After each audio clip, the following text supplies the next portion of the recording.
धन्यवाद सभापती महोदय.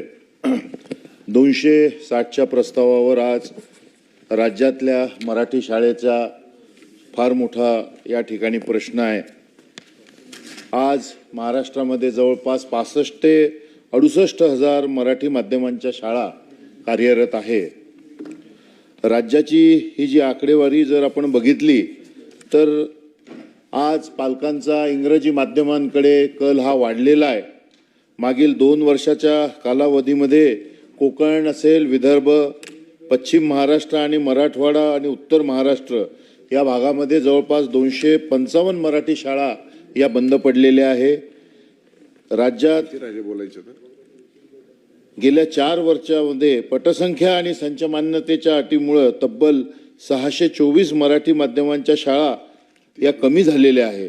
मुंबई शहरामध्ये सुद्धा टोटल 461 मराठी शाळा होत्या, त्यापैकी आता 337 वर ती संख्या आलेली आहे.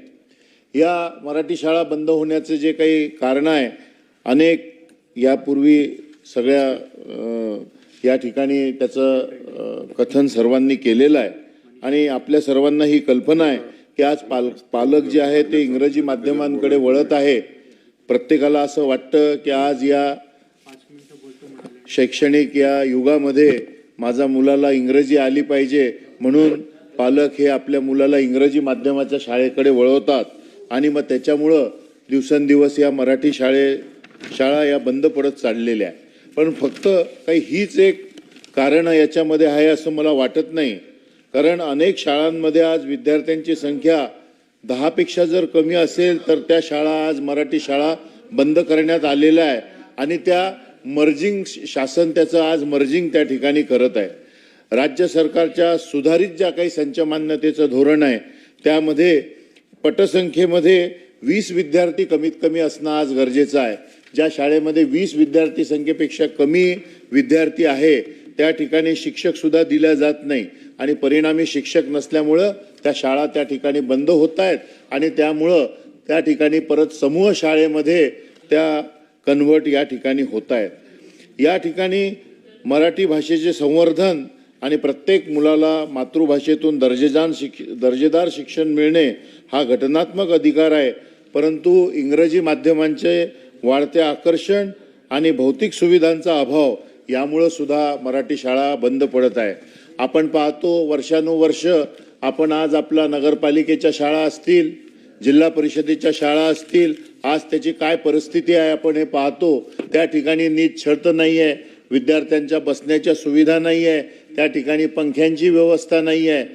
त्यामुळं अनेक अशा ही दुरावस्था या शाळांची झालेली आहे. त्यामुळं कालांतरानं हे मुलं हळूहळू प्रायव्हेट शाळेकडे चाललेले आहे आणि म्हणून विद्यार्थी संख्या या शाळांमध्ये आज कमी पडत आहे हे आपण या ठिकाणी बघतो आहे. या ठिकाणी शिक्षकांचे RTEच्या निकषानुसार जे काही प्रमाण पाहिजेत, संच मान्यताचे जे नवीन निकष शासनाने घालून दिलेले आहे, त्यामुळे आज शिक्षकांचा सुद्धा खूप मोठा या ठिकाणी फरक पडलेला आहे. त्या धोरणामुळे कंत्राटी शिक्षक भरतीचे धोरण यामुळे या कायद्याचे उल्लंघन होत असल्याच्या तक्रारी आहे. त्यामुळे सुद्धा शिक्षणाचा दर्जा हा घसरत चाललेला आहे. या ठिकाणी सभापती महोदय मला सांगायचं आहे की संच मान्यतेच्या RTEच्या मूळ चौकटीशी सुसंगत करावे.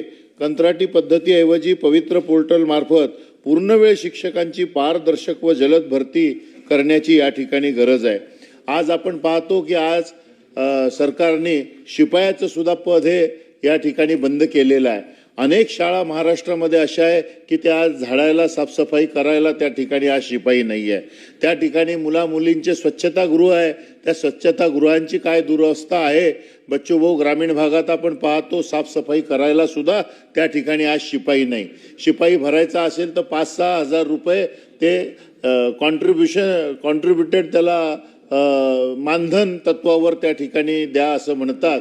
5-6 हजार रुपयामध्ये आज कुठलाही माणूस त्या ठिकाणी काम करायला त्या ठिकाणी तयार नाही आहे. वेतनोत्तर अनुदान आज शाळांना मिळत नाही आहे. फार गंभीर अवस्था आज आहे. वेतनोत्तर अनुदान मिळत नसल्यामुळं त्या शाळांकडे आज पैसा नसतो. इलेक्ट्रिक बिल भरायसाठी सुद्धा आज शाळांना त्या ठिकाणी पैसे नाही आहे. ही अवस्था आज त्या ठिकाणी शाळांची झालेली आहे. सभापती महोदय, या ठिकाणी अंशकालीन क्रीडा शिक्षकांचा सुद्धा खूप मोठा प्रश्न या ठिकाणी आहे. महाराष्ट्रामध्ये जवळपास 750 अंशकालीन क्रीडा शिक्षक आहे की जे आज नोकरीच्या प्रतीक्षेमध्ये वाट पाहत आहे की कधी आम्हाला परमनंट करणार आहे. कारण आपण आज बघतो की आपण म्हणतो की मुलांनी शिक्षणासोबत खेळलं पाहिजे, खेळामध्ये प्रावीण्य मिळवलं पाहिजे, आणि त्या ठिकाणी आज आपण जर क्रीडा शिक्षकच त्या देणार नाही तर मुलं क्रीडा क्षेत्रामध्ये पुढे जातील कसे, हा एक फार मोठा प्रश्न या ठिकाणी आहे. त्यामुळे क्रीडा क्षेत्राच्या बाबतीमध्ये सुद्धा सरकारनं गांभीर्यानं या ठिकाणी विचार करण्याची गरज आहे.